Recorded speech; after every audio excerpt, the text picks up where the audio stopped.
Gusto mo ako, patay ka nga eh.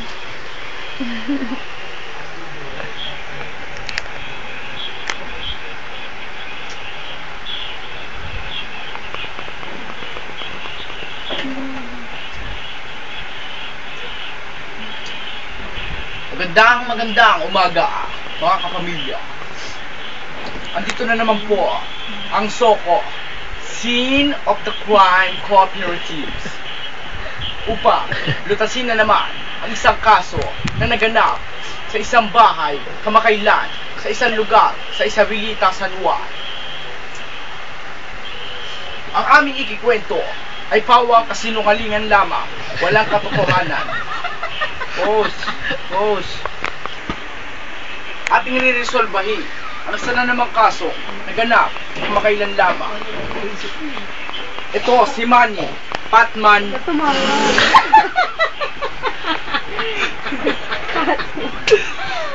Ito si Manny Patman Pacquiao. Agad tumawa. Ito ang biktima. Re-resolbahin ng ating Soko, Scene of the Crime Cooperatives, na pawang kasinungalingan lamang ang sasabihin. Susubukan natin isolbahin ang kaso. Ayon sa mga Soko, ang lalaking ito ay nagtangkang kainin ng mansanas na ito, ngunit siya ay pinagsabihan ng kanyang airpod. Nagtulog-tulugan. Ngunit ayaw magpapigil ni Manny Pacman Pacquiao. Kaya't siya'y sa pilitang tinuruang mag-toothbrush. Makikita natin ngayon dito, ito ang ebidensya na siya ay sa pilitang pinag-toothbrush. Titignan natin kung may lason nga ito o wala. Patagay mo sa kanya.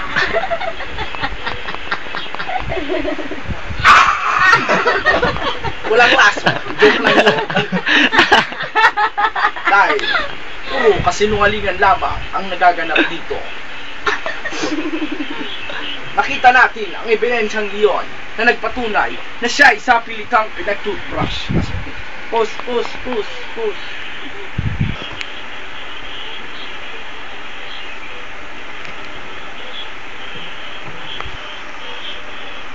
Pag-alaman namin,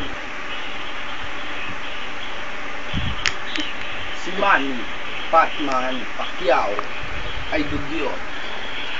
Makikita natin ang kanyang daliri. Makikita natin panluya. Kaya siya siguro ay sa pilitang pinag-nail cutter ng kanyang magulang. Makikita natin ang ebidensyang ito na nagpapatunay na siya ay sa pilitang pinag-nail cutter ng kanyang magulang tulad nito. Ang punat, pagduda. Ito yung daliri niya. Pose. Ang ating unang salary ay si Mr. Ducky Gallardo. Ayun. Malaki.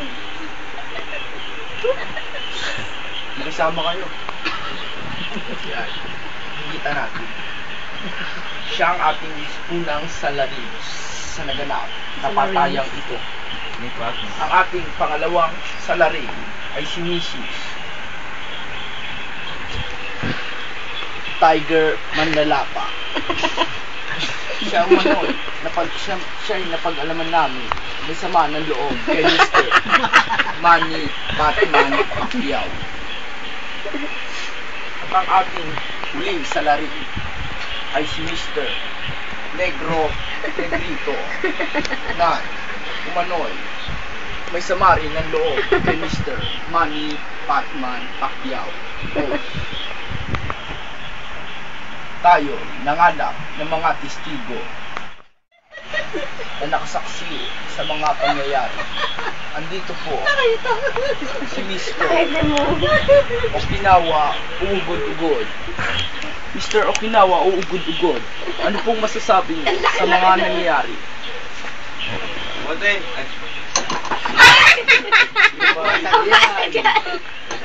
Ayun lang akong nalakihan. Ha? Nakita ko nilapa ni Mr. Tigger Manlalapa si Mr.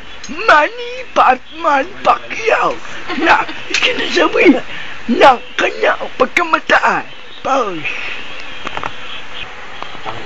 Ngunit sa liwat ito, sa salaysay ni Aling Marta Ngalangala. Mr. Marta Ngalangala, ano pong masasabi nyo tungkol sa nangyari? Ayun naman sa akin nakita, hindi si Mr. Tigger Manlalapa ang pumatay, kundi Umaalag pa tayo si yung puta. Mr. Ducky Gallardo na nakita kong tinuka si Mr. Manny Batman Pacquiao. Narinig natin ang salaysay ni Mr. Nakalimutan ko pangalan. Na ito daw at ito ang salarin. Ngunit kayang-kaya ito solusyonan ng ating Sin of Charis Corporation na natasang lutasin ang mga kasong ito. Aray, sakit ba to? Ayon sa ating SOCO, Sin of the Crime Corporation, Dapat cream. sa kanilang pananaliksik, si Operation. Mr. Manny Razor Batman Pacquiao ay buhay na pinagawan umano ni Mr. Negro Negrito ng toothpaste dahil ito umano'y mahilig mamapak ng toothpaste. Ngunit hindi pumayag si Mr. Manny Batman Pacquiao. Ayaw ko. Kaya Yung babae. nagalit ito sa kanya. Ito naman si Mr. Tigger Manlalapa Putang mo, di ko na kaya. mahilig Ako sa yung tsako eh. Mr. City to Bernard si Parang Mr. ni kamote. Tigger Manlalapa ay kakain sana ng tinola noong araw na yun. Kaya napagkamalan niya luya. Look! Ito. Suot naman natin ito. Sabi ko sa'yo, ikaw na mag- Pinubura mo Saan na ba ako? Ay. Wala na, nasira na. Ayan po ang pagtatapos ng ating palabas. Sasaya pa. Nais ko lamang batiin ang aking outfit. Thanks, outfit. Sama ng nanay ko. Si Mr. Manny Calayan na nagayos ng aking makinis na mukha. Binabati ko rin ang kapitbahay namin, ang Susera. Paano Dahil babawasan ko? nanonood siya ngayon. Aling Marta, tigilan mo na pagchichismis. Tama na. Basta na Kaya isa. yun, tatandaan Nakain na.